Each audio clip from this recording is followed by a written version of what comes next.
folks? Welcome into Free Money Football.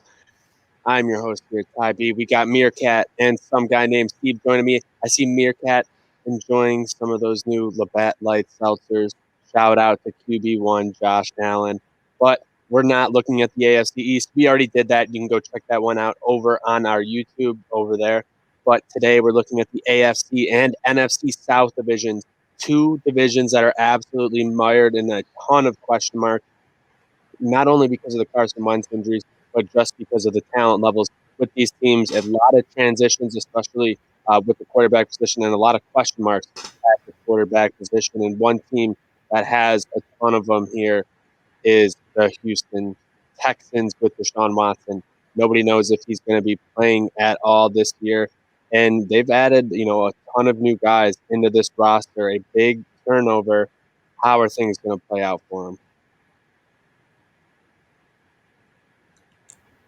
Offseason, they traded for Shaq Lawson, trading Benardrick McKinney, added Marcus Cannon to help shore up that line in a trade as well, signed Tyrod Taylor, and draft David Mills amid all the Deshaun Watson allegations. And we won't really get into that. I'm just moving forward with the assumption that Deshaun Watson's not going to be playing in the NFL this year, both fantasy purposes and gambling purposes, when I look at the Texans. And when you look at the Texans, with or without Deshaun Watson, they're probably the worst constructed roster in this league. They should be getting ready to enter a full-blown rebuild.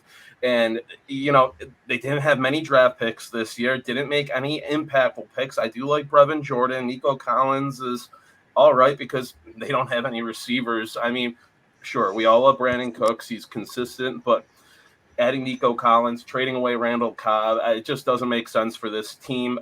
Bill O'Brien left them in shambles. And, how do they replace the leadership of Bill O'Brien? With Dave Coley, the wide receiver coach from the Baltimore Ravens, which the Baltimore receivers last year were one of the worst receiver units in the NFL, least productive, dropping a lot of balls, not a proven track record of really developing guys the right way. So another head-scratching move by that organization. Who knows what's really going to happen with them this year? Tyrod Taylor should be the starter heading into the season. Does he have the things around him for him to, get some success, go over their total wins, which is set at 4 over-under right now, like he did in Buffalo a couple times? No, he just doesn't have the help, in my opinion. I'm taking their under on that. They have no depth. They don't have any legitimate playmakers on defense, and they have the third hardest schedule this year. Oh, yeah, absolutely. And the biggest question mark is Deshaun Watson, obviously. And they were pretty successful when Deshaun Watson was throwing the ball last year. And when he wasn't, not so much. So without him, what are you going to do, especially losing some key pieces there with some of his weapons? I don't know what they're going to do. And that's why that over-under is sitting between 4, 4.5, down to 4 right now, because I think most people are expecting Deshaun not to be playing. And that's why I'm going to be on the under here. I don't think they're a good team. Last season, they were had the oldest roster in all of the NFL, and probably the worst. And I don't think things have gotten that much better. It's going to take a while. Like you said, they only had 5 draft picks, and I don't think any of them were in the top 3 rounds of the draft. So it's going to be tough to rebuild. You're going to have to throw a lot of money at veterans, and you're still just making your roster even older. Steve, what are you seeing on this one? Where are you on that win total, and what props are you looking at on this one? So this is probably my least favorite of all the teams we're going to talk today in terms of win total, just because the unknown with Deshaun Watson. If he plays, he can easily get to this win total just by carrying the team on his back like he's been doing his whole career. And I think he may play it maybe later on in the year, but I think there is a chance he plays, and that's why I'm going to take the over. It's really hard in the NFL to be consistently horrible, right? And 4-13 is a bad season. The Texans were bad last year. I think it's the NFL. You can squeak out a few wins. At the end of the day, these guys are all professionals. I'm going to take the over 4. I absolutely hate it, but I think Watson will play at some point this year. And their schedule, it's hard, but they have winnable games. You play the Jaguars twice. You play the Panthers. You play the Jets. You play the Patriots. There are wins out there to be had, especially if Watson plays. And that's why my prop is kind of hoping Watson plays as well, because I'm taking Brandon Cooks over 895.5 receiving yards. he's the number one receiver on this team. And whether this team is bad or not, Brandon Cooks will get the targets. He'll get the yards. He's competing with Kiki Kuti, Anthony Miller, Andre Roberts. I mean, it's Brandon Cooks is the number one target. He's going to get the amount of targets a number one receiver should get. And he's only been under 1,100 yards once in the past 6 seasons. I think it's a free money lock. I hate the win total. I'm taking the over, but I love the Brandon Cooks receiving prop.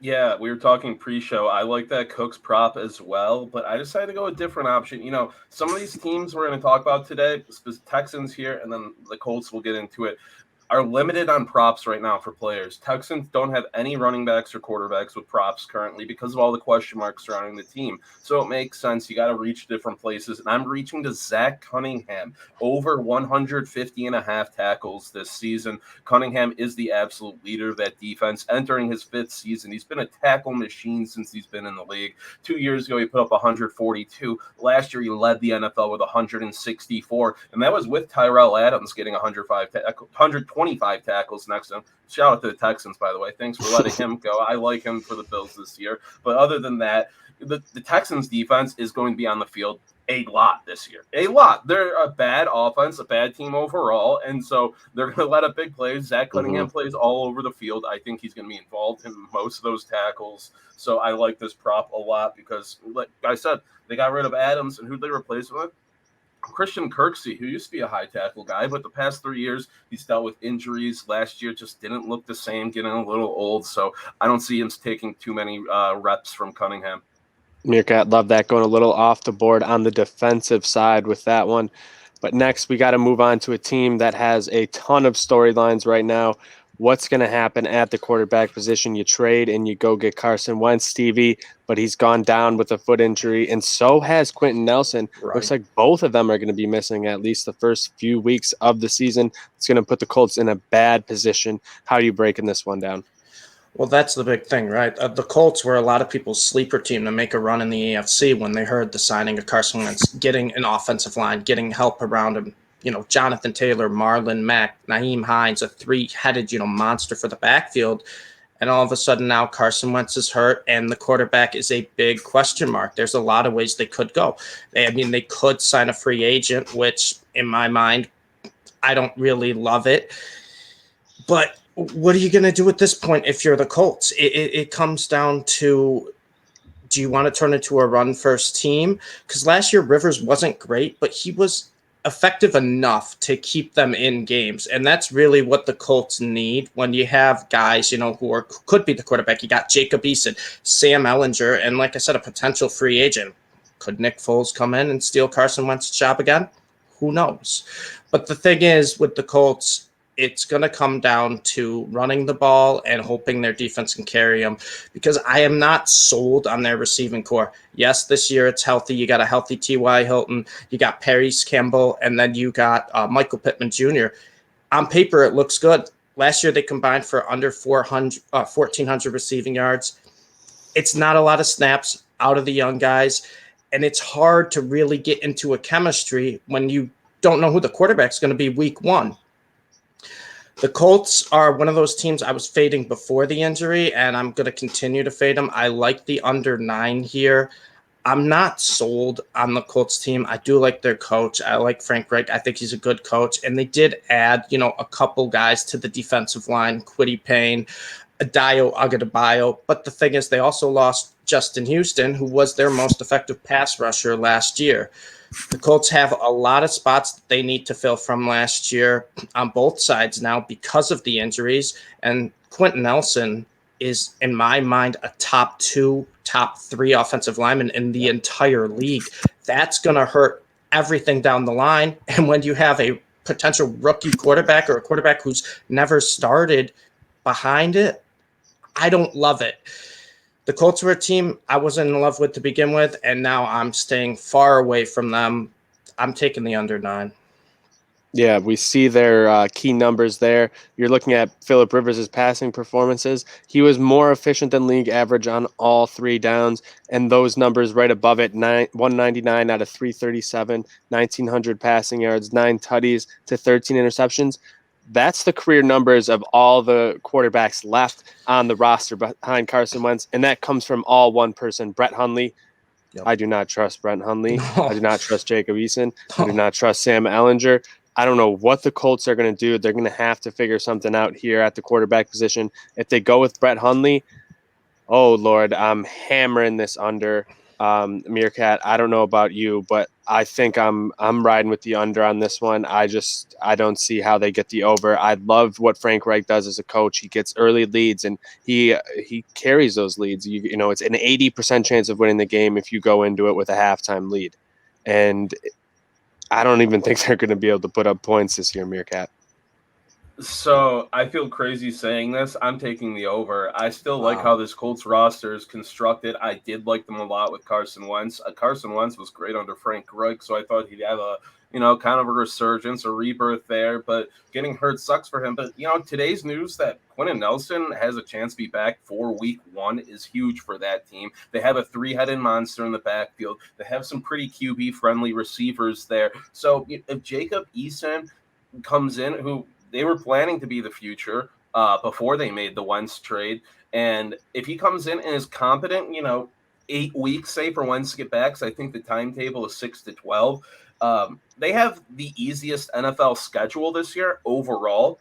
But the first 8 weeks of the season for them are one of the hardest stretches in the NFL all season. So if you can just survive those 8 weeks, come back with Carson Wentz back in this offense for the second half of the season against an easy peasy schedule, I think the Colts can break 9 pretty easily. I like their defense still. And then I know you guys didn't have props for this one because it was barren. I think this is the only player with props right now. So we'll get into that in another show before the end of the season when stuff's updated. But I'm taking Darius Leonard over 152.5 tackles. He crushed this number his rookie year. Another guy who's just the leader of his defense, absolutely eats up players. Past 2 years, he's had 121 and 132. But that's with missing games. You take that over an entire season, he breaks this over again. So I like him. If he stays healthy this year, which we hope, I'm going for that. Yeah, especially adding a game and more than likely them being in some sort of a playoff race or not being, at a spot where they're resting guys. So I think I really like that pick there, MereKat.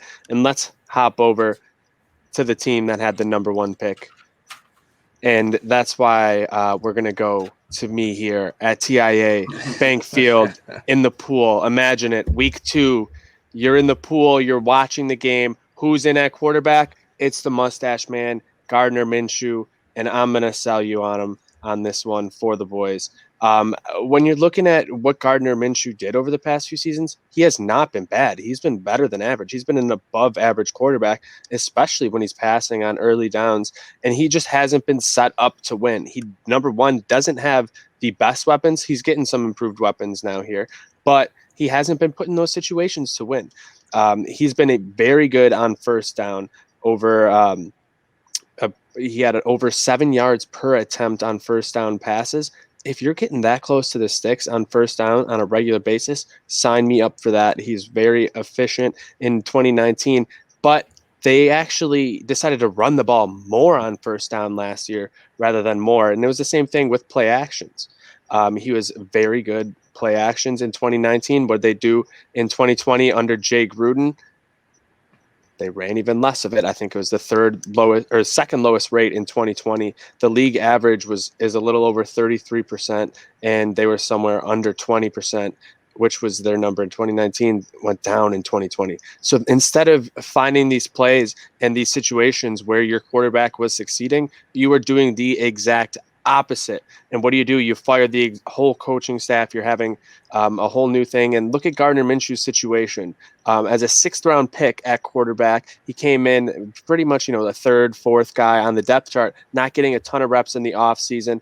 Nick Foles goes down before week 1 with a broken collarbone. You're thrown in to that starting job, and he figured things out pretty quickly and has had pretty good success. And then the next offseason, his offensive coordinator fired. You go out, you get Jay Gruden, COVID offseason. You're learning a whole new offense, and he still did pretty well, still put up decent numbers. And hopefully this offensive line can figure things out and keep whoever is the quarterback upright, because they're the most expensive offensive line in the NFL, and they're pretty much all returning from last season. So if everyone stays healthy, you got to be able to keep the quarterback up. You got Andrew Norwell, you got Cam Robinson, you got some good guys there on the offensive line. So as long as Travis Etienne, steps in, I think he adds a whole bunch of versatility along with James Robinson, because I think Etienne can do a lot in the passing game as well and make things easier for whether it's Trevor Lawrence or Gardner Minshew.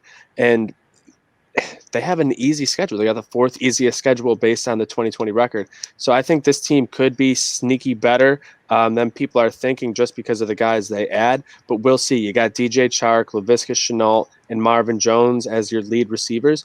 That's not too bad. If Laviska can continue to take a step forward, DJ Chark took a little bit of a step back last year, but I still like his upside, MereKat. This is a sneaky team, but I do think Gardner Minshew is going to be the starter in week 1. The team has been bad since Khan bought this team in the I think it was the very end of 2012. So he's been the owner since the start of the 2013 season.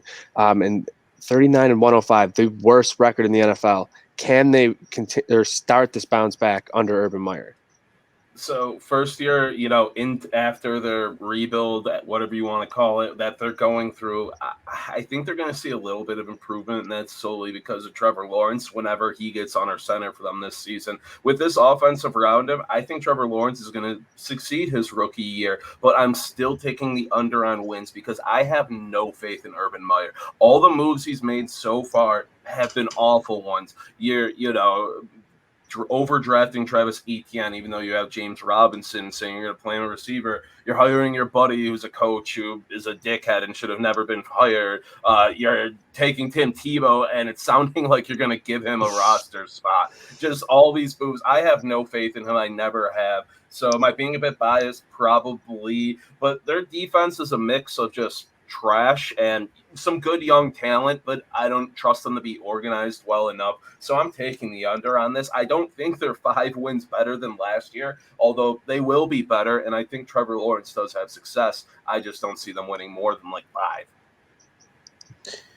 Yeah, MereKat, I'm with you on the under. I think Urban Meyer, he's phenomenal in college, but we've seen another guy who was phenomenal in college go to the NFL and fail with Nick Saban, and he is, the cream of the crop when it comes to college coaches.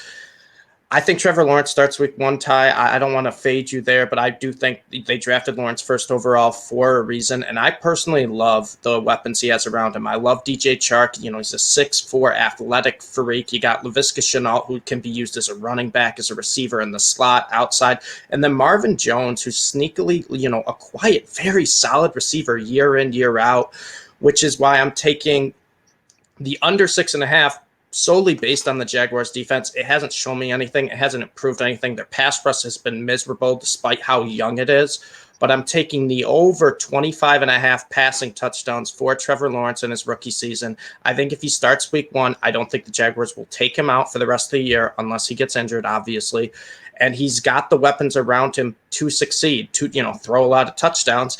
And the Jaguars defense is bad enough. They're going to be trailing in a lot of games. I love it. It's 1.5 touchdowns per week. I'm taking the over 25.5 touchdowns. Yeah, I'm going with the under. I don't think they fully are there yet just because of the same reasons with Urban Meyer. I don't know what this offense is going to look like. So without being able to see it yet, seeing what they're going to try to do here, I don't think they're going to necessarily make the right adjustments to put their quarterback in the right situation to win right away. Hopefully they do learn and can make some adjustments for whatever quarterback to be successful, but I just don't see it off the jump, and that's why I don't think Trevor Lawrence is going to be the starter week 1, so that's why I'm going the under on his passing yards. It's set at 4,050 yards. I'm going the under on that one. I think, once he ends up starting, he could probably hit that average, which ends up being somewhere around 270 or something like that. I think he can do that pretty easily with the weapons. I just don't think he's going to play enough games to get that done. I don't think there's a reason to rush him because I don't think you're making the playoffs. And you have a quarterback who's not that bad here. I think you let him play and you see what happens early on, and when your team's just bad, then bring Trevor Lawrence in and maybe, week 3, week 4, week 5, something like that, infuse some youth into that team. But we'll see what they do, boys. Yeah. Oh, sorry. No, you can finish up. I was just going to say I'm going for a prop there. I'm going with ETN under 650 rushing yards. I just don't trust Urban Meyer to use him effectively. Plus, he's going to be used as a lot as a receiver. They have James Robinson, who is really good. And so how I see their offense playing out, if Urban Meyer's smart, which offensively he is, I guess. James Robinson will be there between the tackles guy, and ETN will be there outside the tackles guy, like he succeeded in college. When you look at the Jags offensive line, they spent a ton of money on it. Interior is incredible. Their middle three, some of the best in the league. But with Cam Robinson and Juwan Taylor as their book on tackles right now, heading into the season, they ranked 64 and 66 in the run blocking last year out of 66 tackles. So I don't like Travis Etienne as a rusher that much his rookie season. Mm-hmm. Okay, I like that angle there, MereKat. But let's move on here. We got the Tennessee Titans, who are now the favorites to win this division. Been sitting somewhere around plus 100, plus 105, plus 110, but they've jumped down to around minus 140 or so. A team that lost a bunch of players on defense, especially at the cornerback position. You look at Malcolm Jenkins, Adoree Jackson, but you go and get Caleb Farley, Elijah Molden in the draft, Janoris Jenkins in free agency. So you do replace them, and that's what I'm going to be talking about here real quick with these key numbers is you had the third most efficient offense, and it's the sixth most expensive offense coming into 2021, very similar to their spending rate of last season. And their defense was the 29th most efficient, and they're only spending the 30th most money on their defense this year. So it's sort of a money in, money out situation on their defense. Yes, you add some new pass rushers with Danico Autry and Bud Dupree, but you also lost some as well. So it's not like they improved their defense that much, but I do think with their offense being the third most efficient in the league, I think we're going to see a lot more of that. No Jonnu Smith this year at the tight end position. That's something we're going to have to keep an eye on, but you do add Julio Jones, obviously, who is a big addition there at the wide receiver position. It's very interesting when you look at the numbers since Ryan Tannehill has taken over as the quarterback of the Tennessee Titans. They're 18-8 in that span, which is sixth best in the NFL, averaging 22.7 first downs, fifth most in the league, 30.6 points per game, which is third most in the league, 165 rushing yards per game, second in the league. Yes, even their rushing game has improved. You guys a lot of people keep thinking, yeah, they could run the ball either way. Like Henry's going to have a day either way. It doesn't matter about this passing. It doesn't matter about the quarterback. Yes, it does. He was not having this success until Ryan Tannehill took over because you can key in on the run. You can overload the box. You're not putting yourself in the situation where, hey, what are they doing on first down? Are they going to run the ball? Are they going to pass the ball? Because their passing game has been so efficient on first down. And they're averaging 0.93 points per minute, which is actually the best in the NFL with their possession. Their defense just needs to figure things out. Very, very bad in money situations. That's why their efficiency was so bad. And when you look at their numbers and total yardage and all that, not the worst, but 31st in the league in red zone defense and 32nd worst in the league on third down defense. That's not going to get it done when you're trying to make a run into the playoffs. Yes, when they played the Bills, it was the exact opposite. They were able to step up on all of those plays in all of those situations, but throughout the season, that was not possible. They were lost on third down and red zone. Their communication just seemed to not be there.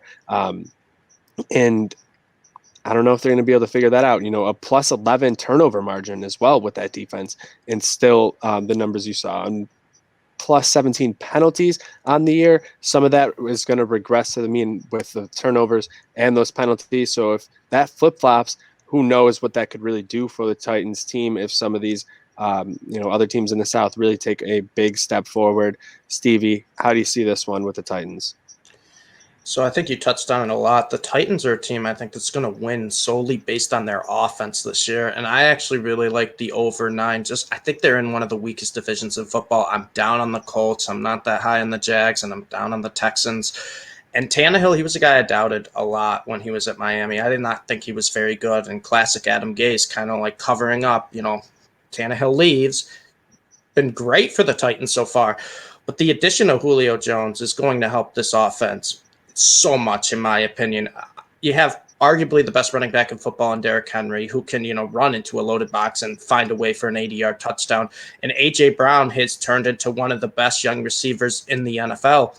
But we're talking about Julio Jones here. When healthy, Julio Jones is a top 3, top 4 receiver in football. And I think he could be the number 1 receiver in football if he's healthy. Julio Jones is a mismatch to any defense. And the Titans, they did lose a lot on defense. They lost Clowney. They lost Jackson. They lost Butler. But they're going to win games solely based on this offense. And I think they win the division, which means they have to get to the number 9. And I think they'll hit the over pretty easily. And then my favorite prop, probably of any prop so far that we've brought up on this show, is Julio Jones over 995.5 receiving yards. MereKat and I talked about this before the show. There's no reason not to take this prop. It feels too easy, but I'm taking it anyways. He only had 771 yards last year, but that was in just 9 games. That's 85.5 yards a game. That comes out to 1,456 yards. And the 6 previous yards, he averaged 1,564 receiving yards per season. This guy is an absolute freak, and I think he's more talented than A.J. Brown. He's not being brought in to be a decoy. He's not being brought in to be a second option. He's the number 1 receiver in this offense when healthy, and Tannehill's going to absolutely love him when they run play action. I love the over 995.5 yards. It's at minus 120. I'm hammering that pick. So with the Titans, for me, this is a really tough one because Ryan Tannehill has proved me wrong. I thought he was a bad quarterback going to Tennessee. He's a good quarterback. He really is. They have some playmakers with Julio, A.J. Brown, Derrick Henry. But outside of that offense is pretty barren. And then you look at the defense, one of the worst defenses in the league last year overall. They lost on the front 7, didn't improve it. Bud Dupree wasn't great last year, not really an effective pass rusher like he kind of made out to be. And it's a young, promising secondary, so that's a bit of hope. But I just don't have faith in this team. I wish I could take a push right now. There's no draw bet on these because I think they're right at about 9 wins. If you got to twist my arm, I'm going to say they're over 9 just because the offense and their division, they might be able to score enough points with a 17-game season at 10 wins. But I really don't love taking that. And then, I'm on the same prop as Stevie there at the Julio over 995. He covered most of it. Julio hasn't missed more than 2 games or gone under 1,394 yards since 2013. He's just a machine. And he had Calvin Ridley at points last year, also being a focal point, taking pressure off of him. But I think, A.J. Brown is going to be technically their number 1 guy because they love him and stuff. And Julio will be like the number 2. And I think Brown might be more of a focal point, opening things up for Julio. I think this number is disgraceful. So I'm hammering the over. Yeah, honestly, I think both receivers end up going over. I think we're going to see a ton of passing from Tannehill out of this offense because having Derrick Henry, it just offers you so many options on first down where teams are going to be on their heels the entire time. They don't know what's coming, and I think you're going to see a big output. I'm going with the A.J. Brown over 1175.5 receiving yards as well, and I think they're getting over that 9-win mark. I think it's just 9 and 8 you're thinking about. And I think, you're getting 5 or 6 wins in the division alone. So you got to find, get 4 or 5 wins elsewhere. I think they'll be able to get that done. And the last 4 years, Ty, they've hit 9 every single year, 9, 9, 9, and 11 wins. And now they're getting an extra game. The Titans always seem to be that team that overachieves. I think they can do it again. Yep, absolutely. And now it's time to hop into the AFC South, boys.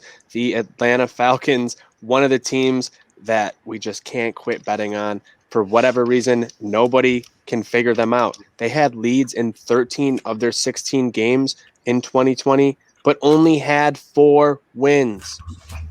They had 9 leads at half and only won 4 games. The win rate for the rest of the league is over 80% in those situations. I don't know what the issue is here with the Falcons, but they completely forgot how to win games. And when you can't win games, I don't think you're going to figure it out here in the offseason with the additions they made. You lose Julio Jones in a trade, and your biggest addition at the receiver position is Cordarrelle Patterson. Obviously you bring in Kyle Pitts, which is going to be a nice weapon for Matt Ryan, but I think he's beginning to fade off in his career. And when you're looking at that receiver position, there's nobody really that scares me outside of Calvin Ridley. And when you're going to get pigeonholed like that, you have no real running game to speak of.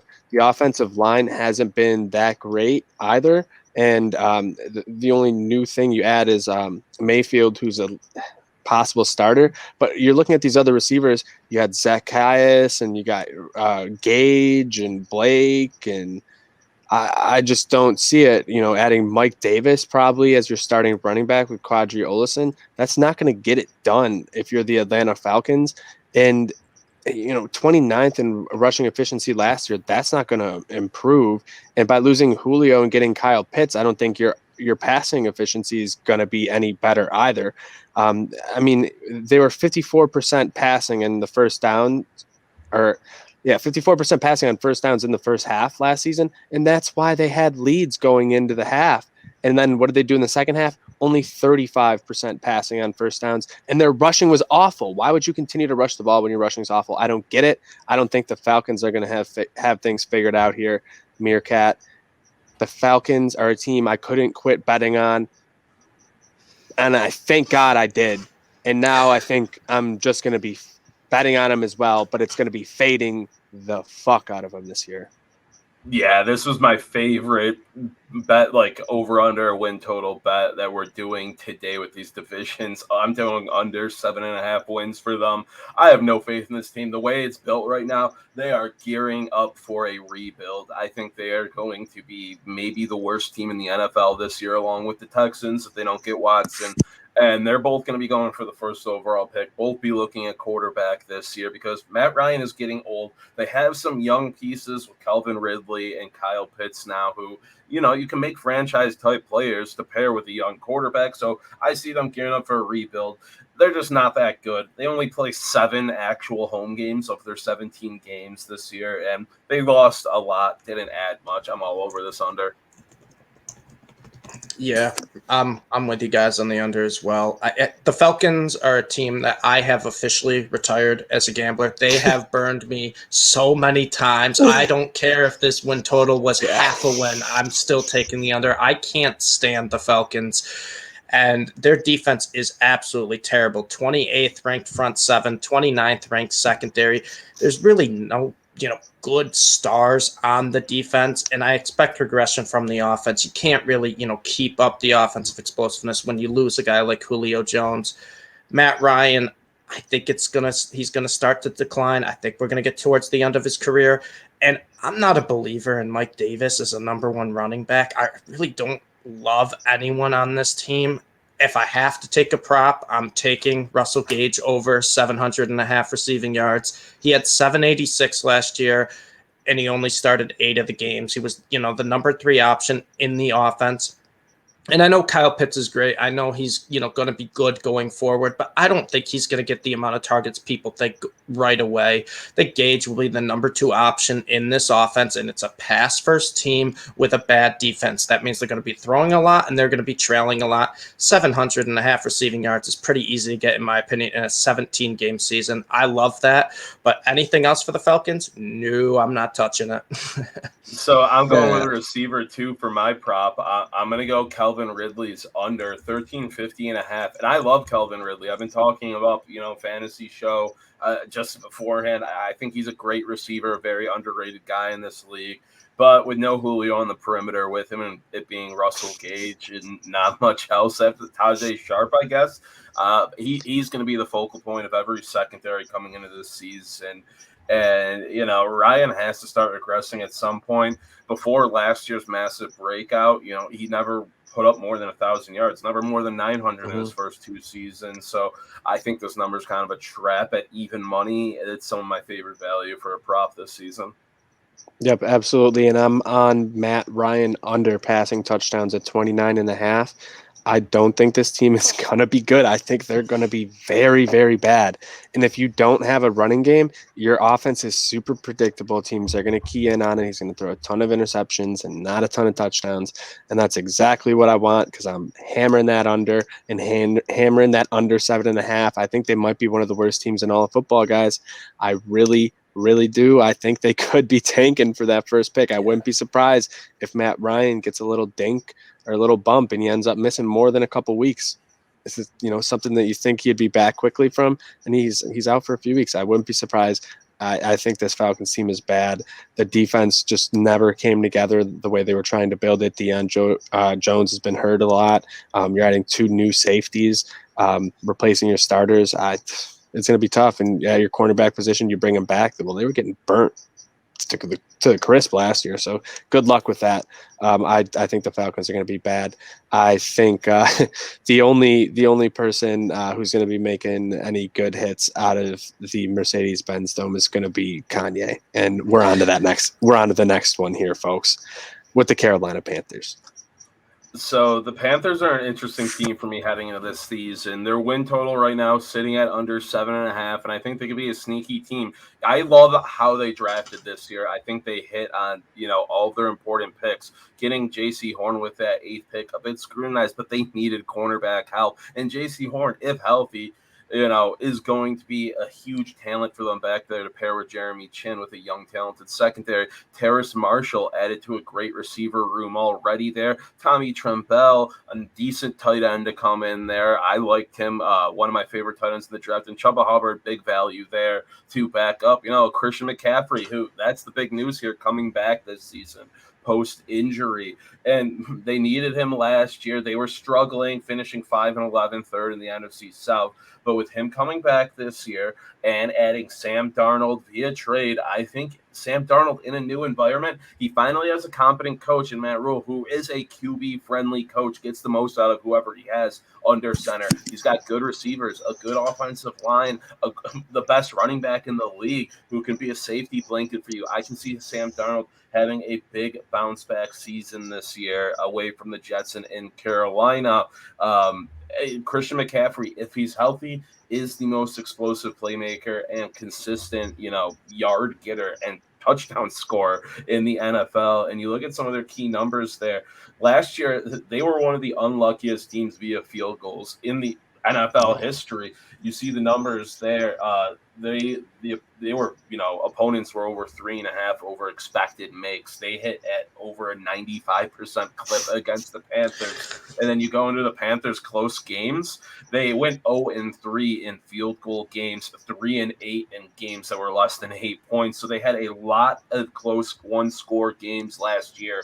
And getting Christian McCaffrey back, getting someone new, competent under center, but still, even though you lose Curtis Samuel, you're retaining your wide receiver core. You add someone like Hassan Reddick to shore up that front seven a little bit, to go with their young secondary with a good coaching staff. I'm going over with Carolina this year.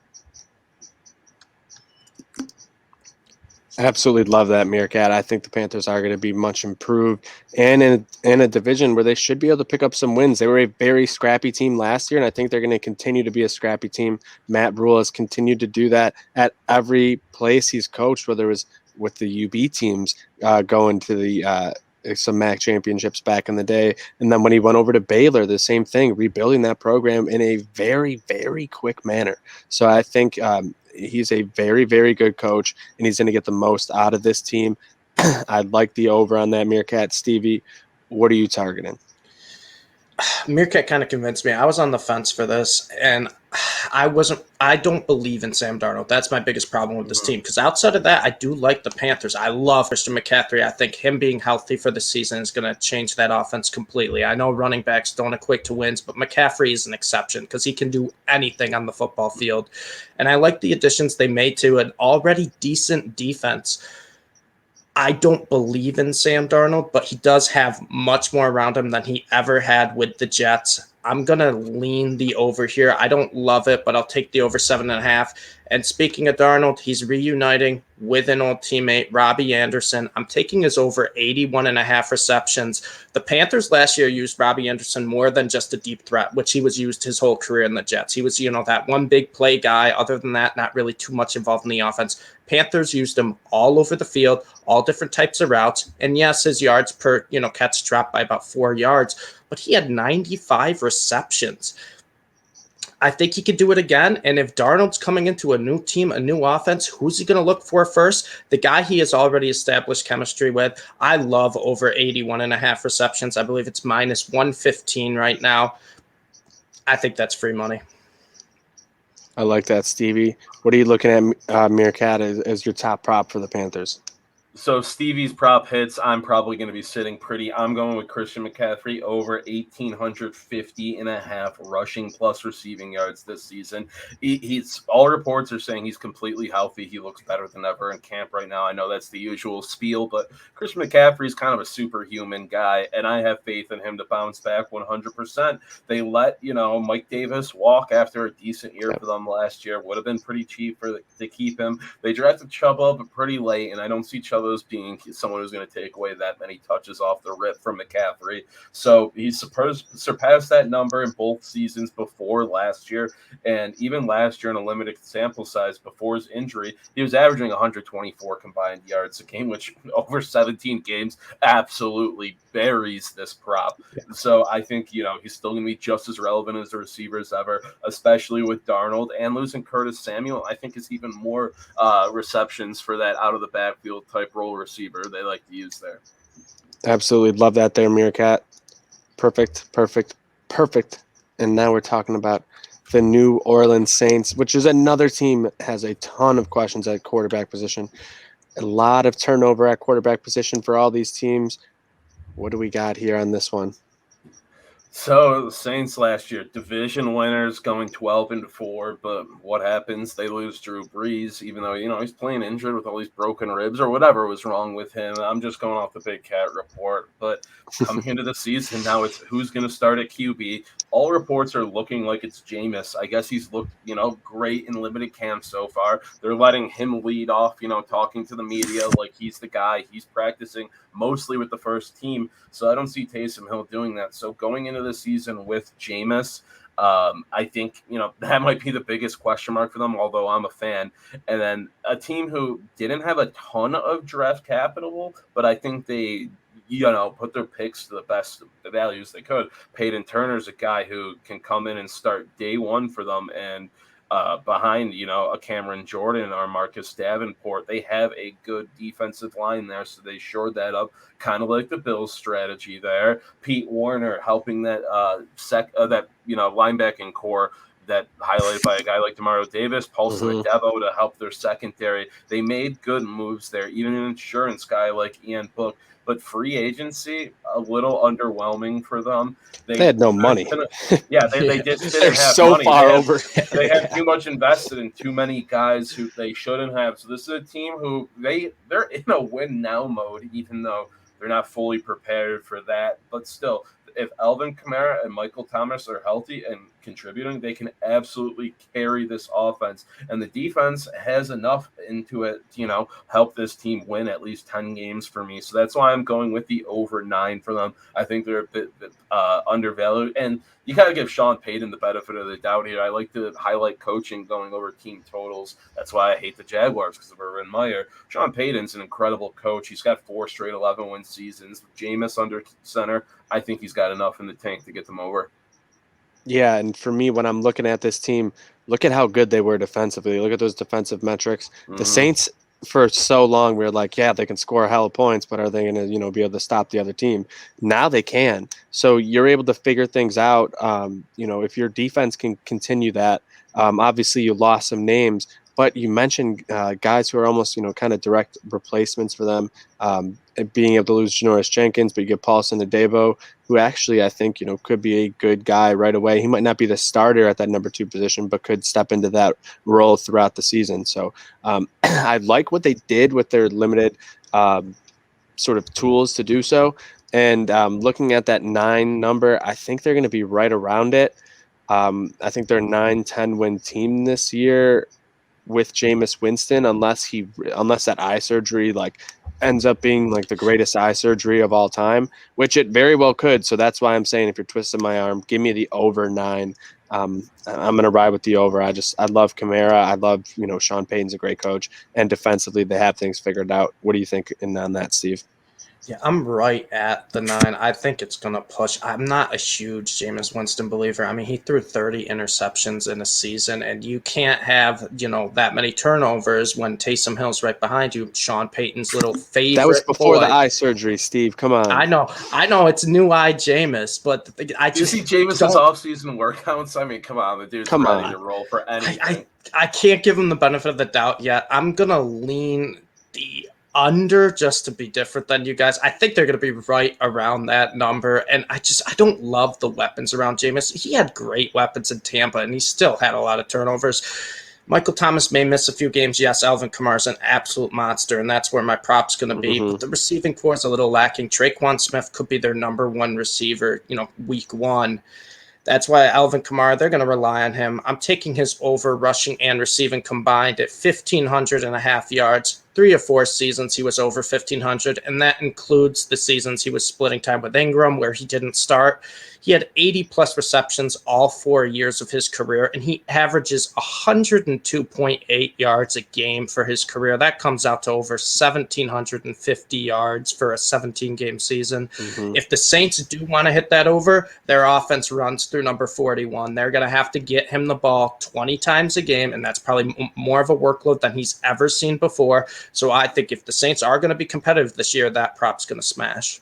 Absolutely. And speaking of Michael Thomas, make sure you guys get over to the TWS fantasy page over on Twitter and check out that episode with Banged Up Bills, who breaks down that Michael Thomas injury pretty well and a whole bunch of other injuries and some guys maybe to avoid at the receiver position because of that. But MereKat, what's your top prop for the Saints?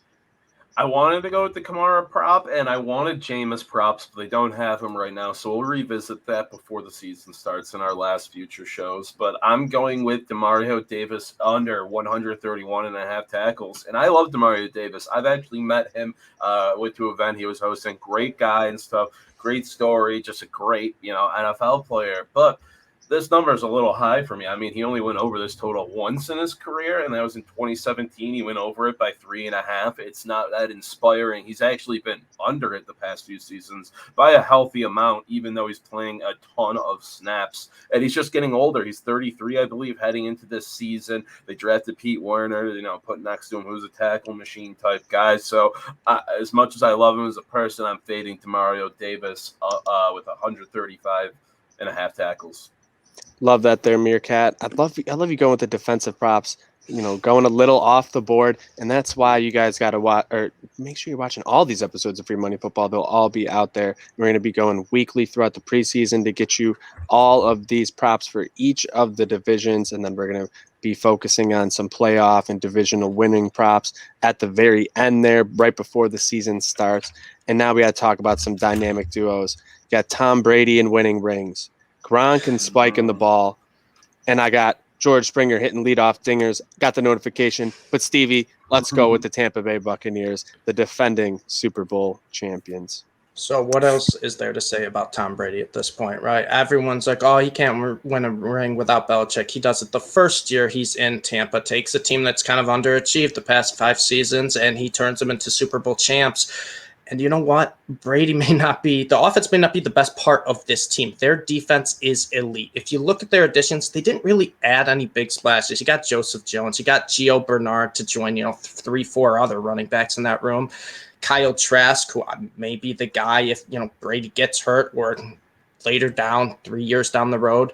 Joe Tyron, who could help an already dominant pass rush, but they didn't need to add anyone. That's the key. They have by far the best front 7 in football, and you can't change my mind. You got Ndamukong Suh, you got Vita Vea, Jason Pierre-Paul, and William Golston, and then 3 incredibly athletic linebackers, edge rushers, whatever you want to call them, Devin White, Shaquille Barrett, and Levante David. That front 7 is dominant. You don't need a good offense to have a good team with that front 7, and they have the greatest quarterback of all time on the offensive side of the ball.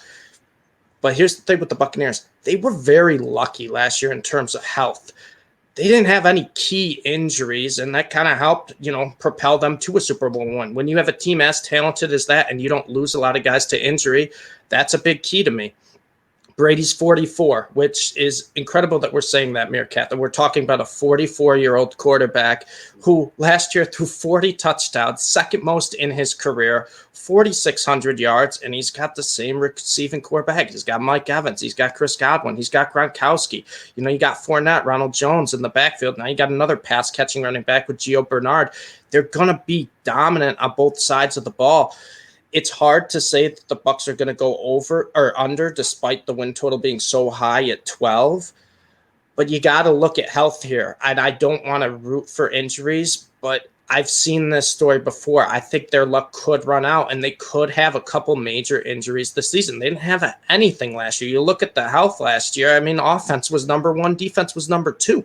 No one got hurt, and they were 32nd, dead last year in Football Outsiders consistency rating, dead last. And for a Super Bowl team to be dead last, you have to think luck's going to turn the other way.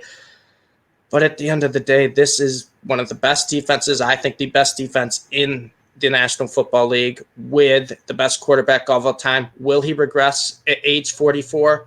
We'll see. I'm no longer putting any money on Brady regressing until he actually does it. I won't bet against him. But I'm going to take the under 12 here. I think the Buccaneers are that team we saw last year. They just had a couple games where they came out flat. It looked like they didn't care too much, and they turned it on in the playoffs. They looked like a completely different team than they did some weeks in the regular season. That's how I think the Bucs are going to play it this year. I think they can win the division with 11 wins. I think they can win the division when they push at 12 wins. I'm going to take the under. Just 12 seems like a very high number, and if you have one big injury, imagine Brady gets hurt and Trask comes into that team. What's the total at there, right? 8.5, 9. That's why I'm taking the under. But I do like the Bucs to win the division. I think they are one of the best teams in football. Just, I don't think they'll get to 13. Yeah, so that was tough for me. Is 13 such a big number? I mean, their Super Bowl run is kind of being overvalued. They were a few lucky plays away from not even being in the Super Bowl. Right. But still, they won the Super Bowl. Their roster on both sides of the ball is undeniably extremely talented, and they essentially kept it all. So, yeah, the Brady regression is coming at some point, but it doesn't look like it is soon because last year he started out rocky and people were really down on him. Yep. And then he settled into that Bruce Arians offense, which, it takes a bit to get used to. And, smart as Brady is and around footballs, he's been in Belichick's offense for his entire life. So adjusting to a complicated offense like that took time, but he did. He led them to the Super Bowl, albeit any of the circumstances, and won it for them. So I'm not betting against him to regress just yet, especially with that wide receiver core there. And they're heading into the season with the 5th easiest schedule. I mean, yeah. It doesn't really seem that fair. It's one of the only games this season that I have the Bills losing. But 13 is a big number, and I just think I'm not betting against Tom Brady ever again in my life like I did last year. I'm going with that over 12 there. And then I got a prop I actually really like for this, but I'm going to let you go first. All right, so my prop, I'm taking Mike Evans over 9 receiving touchdowns. Mike Evans, when he's used primarily in the red zone. He's not a high, target volume reception receiver, but he's been the number 1 option in the red zone since he's been in the league in Tampa Bay. He had 22 red zone targets last year. He had 13 TDs last year on only 70 receptions. And the year before, when Brady wasn't even the quarterback, he had 8 TDs in 13 games on just 67 receptions. His TD rate is insane, and everyone's like, oh, that's unsustainable. Well, with Mike Evans, he's sustained it his entire career. He's that 6'5", 230, 240 big body receiver that Brady looks to in the red zone, and he also can be a big play threat. We've seen Mike Evans take, 50-yard touchdowns. He's a big play waiting to happen. He's not a guy who's going to get 100 catches in a year, but he's going to get the important ones. I think over 9 touchdowns in a 17-game season when you have Brady throwing you the ball, I love it. It's at -120. That's my prop. I like it. I'm going with another over for a different receiver, though. This one, it disgusts me to take it. I hate taking this, but I'm going with Antonio Brown over 700.5 receiving yards. I mean, his role in this offense is going to be pretty prevalent. I think he's best friends with Tom Brady. He was out living with Tom Brady for a bit. It's like Tom Brady suckled him at the or let him suckle at his teat and like rehabbed him himself when he came to Tampa Bay. Yeah. So I like his role in this offense and his relationship with Brady. They just click. I guess in camp so far, there's reports that he's been the most active receiver with Brady, Brady's most active target through camp so far.